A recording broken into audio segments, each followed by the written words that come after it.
Joe's Inner Child Podcast. I want to know, first of all, have you ever played a blind or disabled character in the past? No, I have not. This was definitely my first experience doing that. Did you have to do any specific like research on actors or actresses who act or have acted blind, or were you mostly just taking direction from the director? Hmm. I did some research on actors and actresses who played those characters, but I did extensive research on actual people who are blind. So I watched a lot of documentaries. I read several books about not just people who go about their day-to-day lives that are legally blind, but specifically people who lose their eyesight, because it's a different mourning process that you go through emotionally when you are someone who can see and you lose it, be it slowly or quickly like it is in the movie. It's also different in terms of what your muscles develop.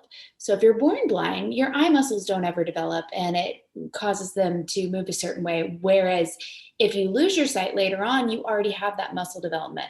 To me, it was extremely important to be as honest and authentic as I possibly could with my portrayal of Lily's blindness, because it's a problem that affects thousands of people every single day. And I didn't want to make any sort of a trope out of it. I wanted it to be genuine. This is someone's real experience.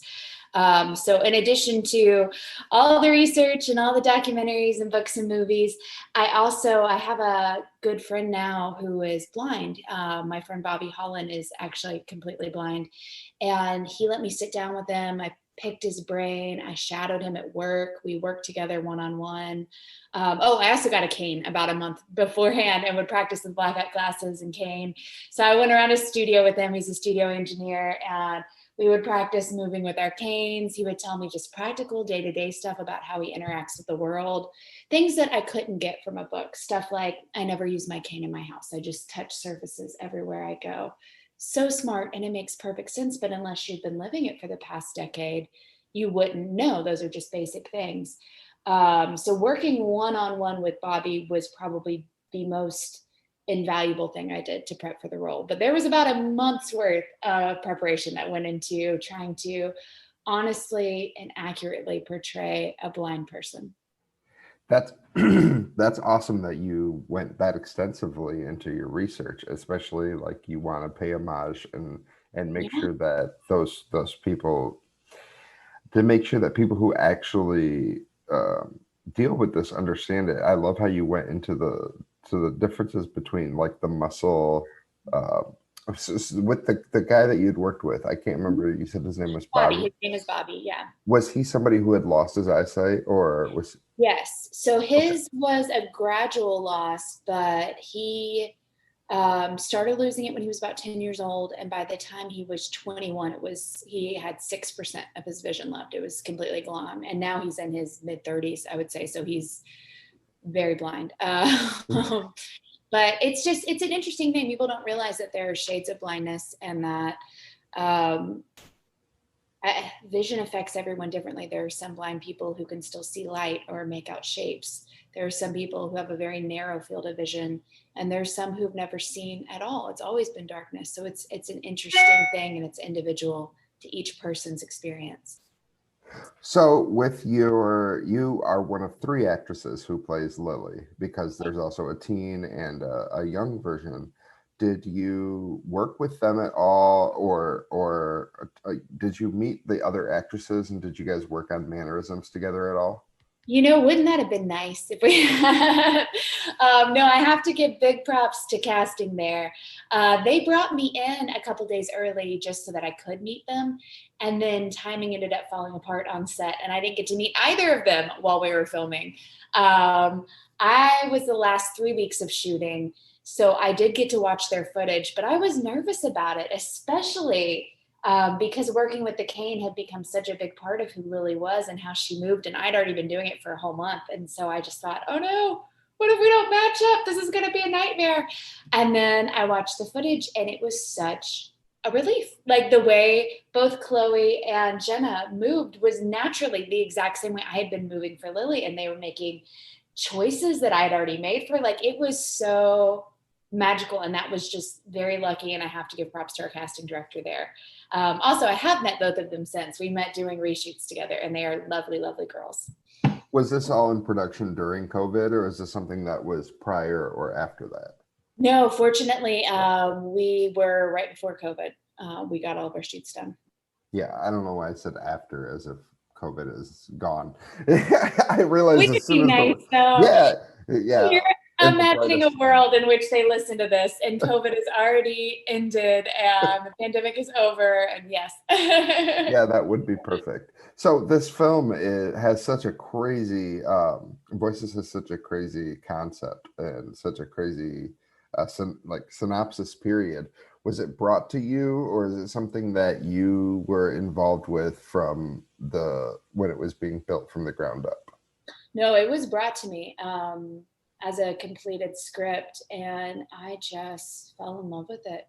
I thought that it was smart and clever. I thought that it played enough on some stereotypical horror tropes to get an audience interested, but was a fresh new take on them. I mean, there are definitely nods to The Sixth Sense and Rosemary's Baby and just classic horror films like that, but I thought it was a fresh voice and a fresh perspective on it.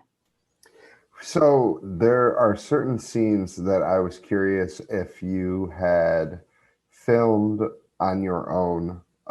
Like for instance, uh, towards the end, there's some kind of crazier scenes. I was wondering if you had filmed your part on your own, or if everything was done together.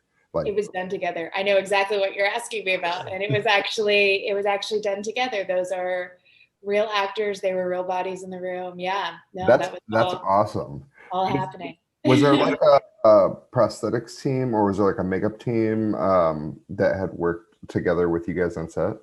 There was a prosthetics team and a makeup team that worked with us. We also had a artist come in, a sculpture artist, and he did some of the creation of the final creature that you see. So all of those worked hand in hand. That was so awesome. And now, was that like, I wanted to know if there were any, and this is spoilers for the end of the movie, for anybody who hasn't seen it. I want to know if there were ever any other versions of the script where the child was chosen to be somebody other than Madison, or a different spirit in limbo. Oh, what a great question. I have not been asked that question before. As far as I know, there's not another version of the script where it wasn't Madison. It did go through some different endings. That wasn't always the ending, but as far as I know, she was always the chosen child. I'm gonna have to ask the director that now next time I talk to Seth. Be like, yep. When did you pick that? So do you know, like, are you allowed to mention what any of the other endings are, or is that like stuff that you're not allowed to talk about? No one said that I can't. So better to ask forgiveness than permission, right? No, let's see. At the original ending, we went through a few different variations. There were some that were actually more comedic at the ending. That last scene wasn't always there. There were some versions where, what is Phil's character's name? Where the creepy old man gets away, so that there's Jerry, where Jerry gets away. Originally, he didn't die. He ran out of the house after the girls, and then he walked back in and saw us all dead and was like, oh shit. And just leaves. Like he misses the creature entirely. Yeah, we went through a couple different variations on that ending.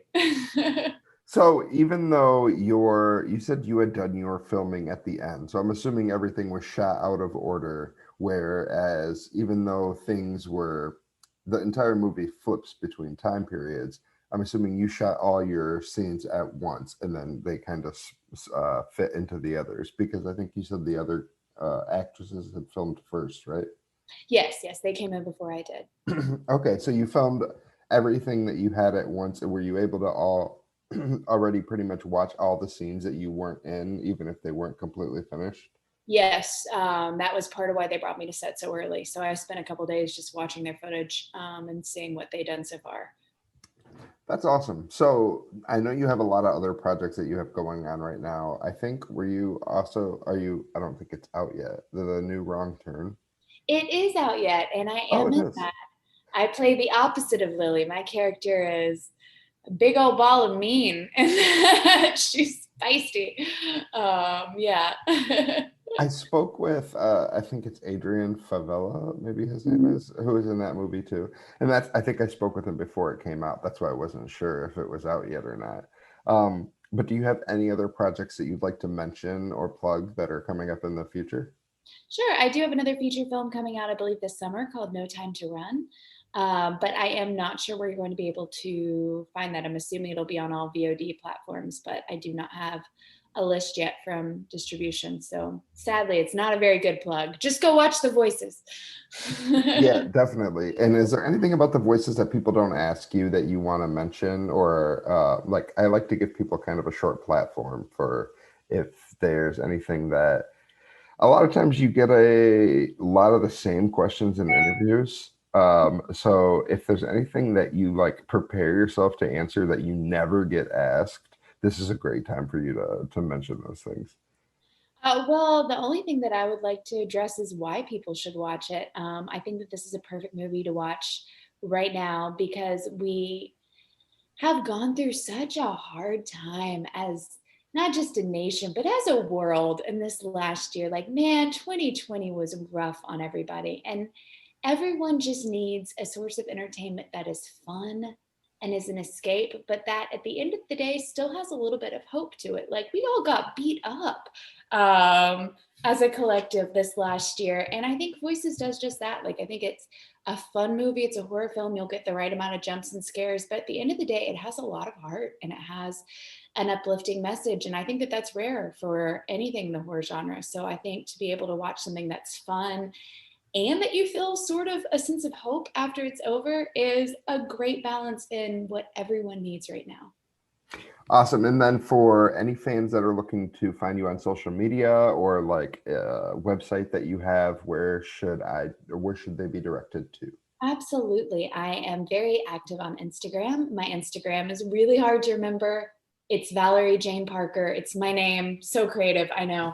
So yeah, I am at Valerie Jane Parker on Instagram. I do not tweet, so that is the best place to find me. So funnily, actually, before I wrap, since we're on the topic of your Instagram, I think I saw when I was looking you up, I think I saw, do you also make like bread or not I bread, but do. Yes. can you tell me what that is? Just this is a completely Yeah, no, that's a random. crazy story. So basically, I'm a union actor. The pandemic shut everything down, and I live alone. I was in the process of moving to LA when the pandemic happened, and I ended up getting stuck at my house in Nashville and basically just needed to do something with myself. After like 2 months of being here by myself, I was going absolutely insane. So I've always been a baker, and I got really obsessed with making these really nerdy breads. I do slow fermentation sourdough. I mill my own grains. I make my own flour. Everything takes 3 to 4 days to make. And I started doing it just for me and posting pictures online. And then people kept asking to buy it. And long story short, within 6 months, I had a little bakery. So I have a little bakery now, and I am trying to run all the worlds between acting and my business. It's been nuts, but really cool and weird and crazy. Yeah, that's awesome and that's fun. And I know that your Instagram also has that link, so people can find that if they're interested in your bread creations in addition to your acting. Literary Joe's Inner Child Podcast.